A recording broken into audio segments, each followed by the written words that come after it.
ترخ مصحف عبيتون حلم دراسي شيمون باريز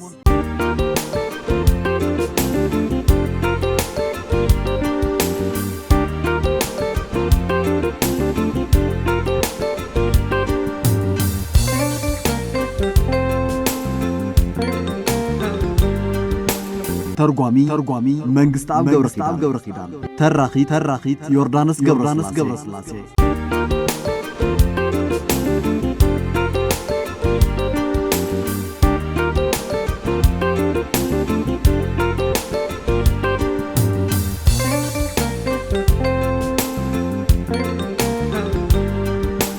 ترخا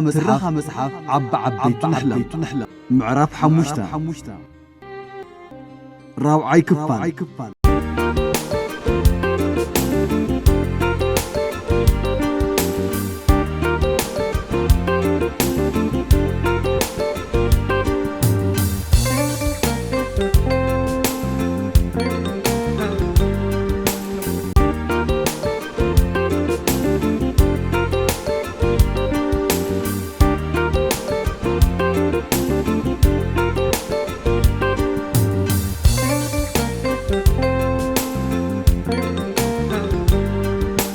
أبتوانتي زنبرة سرعة قطبة كابتحز زولو سرعة قطبة أعريو زتفلي إنيروم سوشاليست سرعة قطبة إنيروم درجة أكل عينة قطباوي من قصغاس منغستي أبقد زتصاوت إنيروم منغستي مسراتي إندستريتات ونانن بعل بيت النايتن تكالات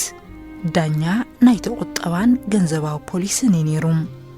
بانصارو نايتوم حيلتات عداغا ويدما ماركت فورسز ترى أزيو نشتين دارغازي لنينيروم إذا مالت جن قل قطبا حنفت ويدما ميكسد أينبرن مالت أيكونن نعبنت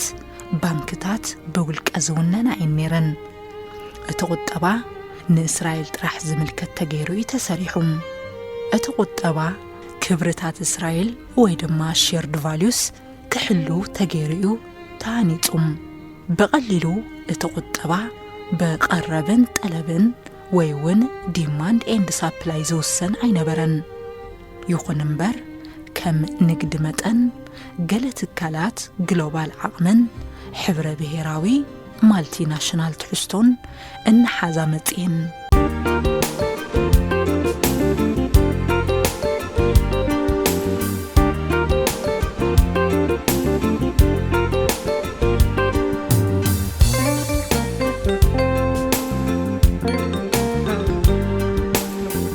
نزين ناي مقوززار عقمي وسننت كمزلنا نتردعنا مزينام سلازخونم منغستي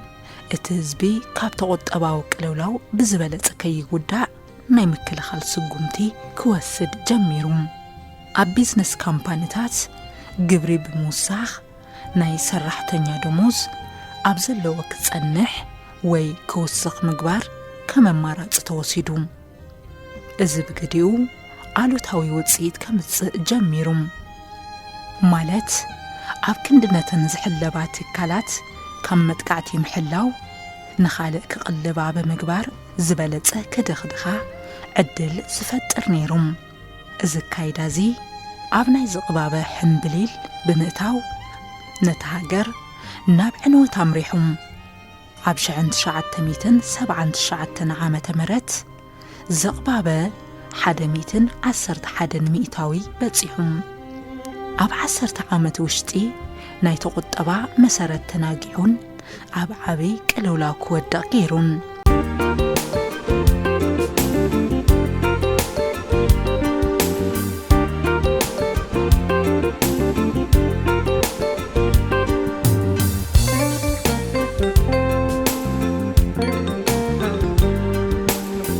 ኣብ 1983 ዓመተ ምህረት ኣብ ቴል አቪቭ ዝነበረ ልውውጥ ስቶክ ወይ ውን ስቶክ ኤክስቼንጅ ወዲቁም ኩባንያታት መንግስቲ ኣብ ቴል አቪቭ ስቶክ ልውውጥ ክወዳደራ ኣቕምሲኢነን ካብተን 5 ባንክታት እተን 4 ምእንታን ካብ ውድቀት ክድሕና ተባሂሉ ክህገራ ወይ ድማ ናሽናላይዝድ ክግበራ ተገይሮም ኣብ እስራኤል ዝርከባ ሃይቴክ ኢንዳስትሪ ነቲ ዘጋጠመ ቅልውላው ክከላኸላ ይከኣላን እኳ ደኣስ እቲ ቁጠባ እናወደቐ እናሃለወ ንሳተን ኣብቲ ዝነበረኦ ተረጋጊዐን ደው ኢለን ነይረን እቲ ናይ እስራኤል ኢንዳስትሪ ብቐዳምነት ንሰደድ ትኹረት ዝህብ ነይሮም እዚ ማለት እቲ ፍርያት ኢንዳስትሪ ብዛዕበየ ብዶላር ዝዕደግን ዝሽየጥን ነይሩ ማለት እዩ ብተወሳኺ ዋጋ ነዳዲ ዋላ እኳ እንተወሰኸ እተን ኢንዳስትሪታት ሶፍትዌር ኣብ ምፍራይን ሃርድዌር ድማ ክድኽድኽን ገይረን ከምኡውን ወፃኢታት ባሕሪ ትራንስፖርት ወይ ድማ ሺፒንግ ኮስት ዘለዎ ዝለዓለ ወፃኢ በዘየገድስ ንዓለም ፍርያትን ከቕረባ ግድን ነይሩም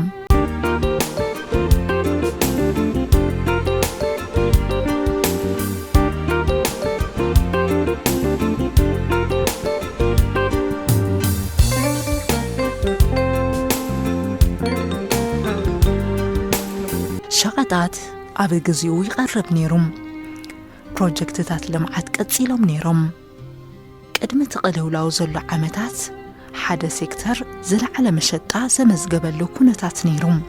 ዋላ ኣብቲ ዝኸፍአ ቁጠባዊ ቅልውላው እናሃለወ እቲ መሸጣ ይቕፅል ነይሩም ብምዃኑ እውን ናይ ሃይቴክ ኢንዳስትሪ ብተነጻጻሪ ኣብ ዝተረጋግዐን ኣብ ገሊአን ድማ ዝሓሽ ዕቤት ዘረጋገፀን ነይሩ ክበሃል ይከኣል ኣብ ሃይቴክ ሴክተር እቲ መሸጣ ንቕድሚት ይኸይድ እኳ እንተነበረም ኣብቲ ዝተረፈ ሴክተራት ግን እቲ ቁጠባ እናንቆልቆለ እዩ ዝኸይድ ነይሩ ናይቲ ቁጠባ ምሕማም ቁጠባዊ ቅልውላው ፈጢሩም እዚ ድማ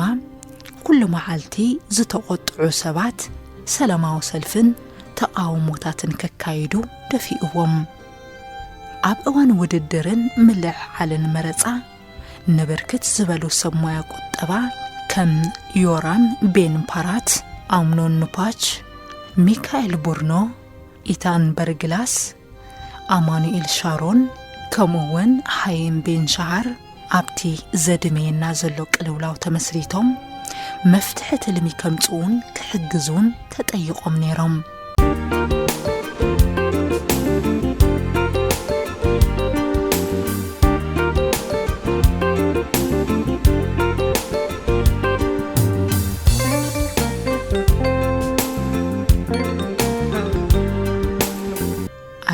ናይ ቁጠባ በዓል ሞያ ይኮንኩን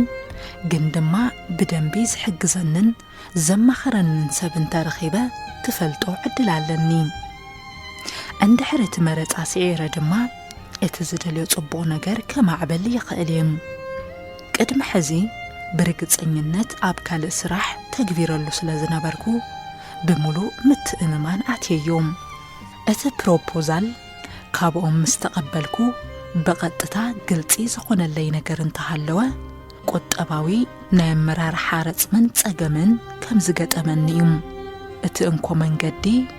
ናብ ዝተረጋገየ ቁጠባ ንምምላስ ሓደ በቲ ፀገም ዝመፅእ ተደላይ ቃንዛታት ከም ዘጋጥም ዋላ እኳ ማዕረ ክኸውን እንተዘይከኣለም ኣብ መላእ እቲ ቁጠባ ምክፍፋል ከም ዘድሊ ተገንዚበም ከምኡውን ዝተፈላለዩ ድሌታት ናይ ሕብረተሰብ ከም ዘለው ተረዲኤም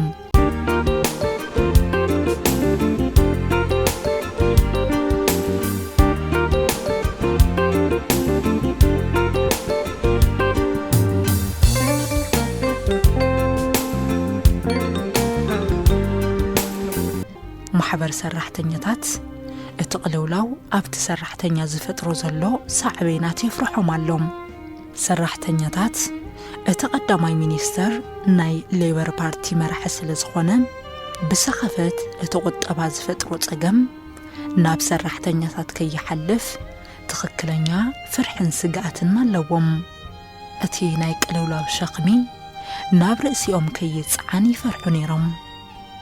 እቶም ባዕለይ ዘዋቐርክዎም ሚኒስተራት እውን ወፃኢታት መንግስቲ ክቁረፅ ዋላ እንተደገፉ ኣብ ናይ ባዕሎም ሚኒስተር በጀት ክቕነስ ግን ትፅቢታ ይገብሩን أتزرزر تلمي نمفتصامو بتنጻጻሪ نوح ጊዜ ዝወስድ እኳ እንተኾነም ኣብ መፈጸምትኡ ግን ብዝግታ ወይ ንነውሕ ጊዜ እናተኻታዕኻ ክትፍጽሞ ዝግባእ ከም ዘይኸውን ተረድየ ኣለኹም እቲ ተግባር ብጣዕሚ ቅልጡፍን ህጹጽ ናይ ምሽግሻግ ስራሕትን ዝካየደሉ ቅልጡፍ ልውውጥ ዘድልዮን መዋቕራዊ ስግግር ዝጠልብን ብሓቂ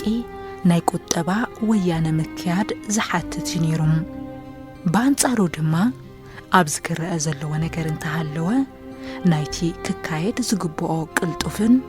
መዋቕራውን ለውጢ ዝምጥን ሱሩበት ተኽውሳነን ምሕላፍ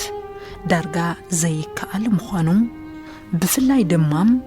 ኣብቲ ተፈጢሩ ዘሎ ዓቕምን ዘይርጉእ ፖለቲካዊ ሃዋህው እቲ ሃገር ኣትያቶ ዘላ ዘፍርሕን ኣዕናውን ቅልውላው ህጹጽ መሰረታዊ ውሳነ ክትሕልፍ ብጣዕሚ ኣጸጋሚ ምዃኑ እዩ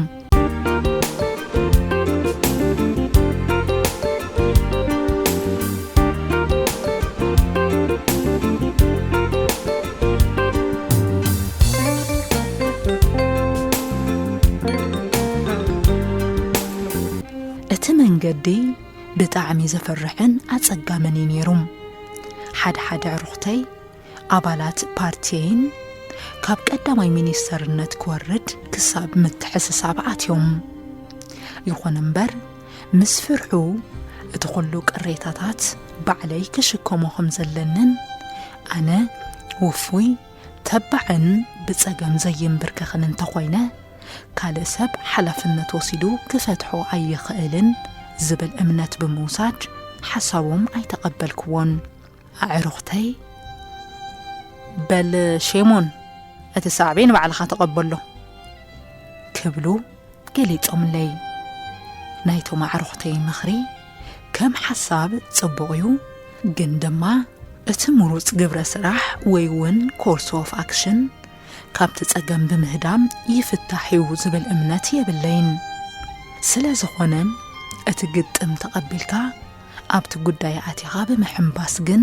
ሓደ ዕበይ ዝበለ ጽገናታት ምስ ውሱን ቃንዛታቱ ምቕባል እዩ ዝብል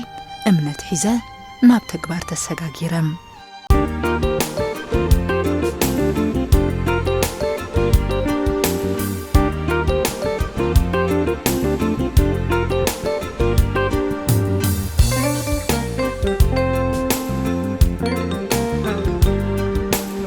ትረኻ መጽሓፍ ዓበይቱ ንሕላም ደራሲ ሺሞን ፐሬዝ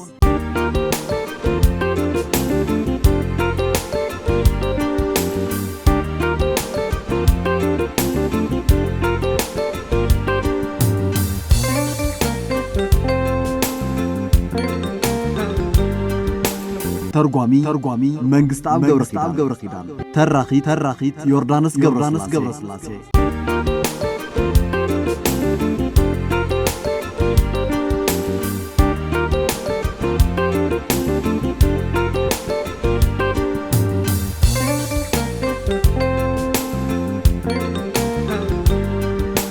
ትረኻ መጽሓፍ ዓበይቱ ንሕላም ምዕራፍ 5 ራብዓይ ክፋል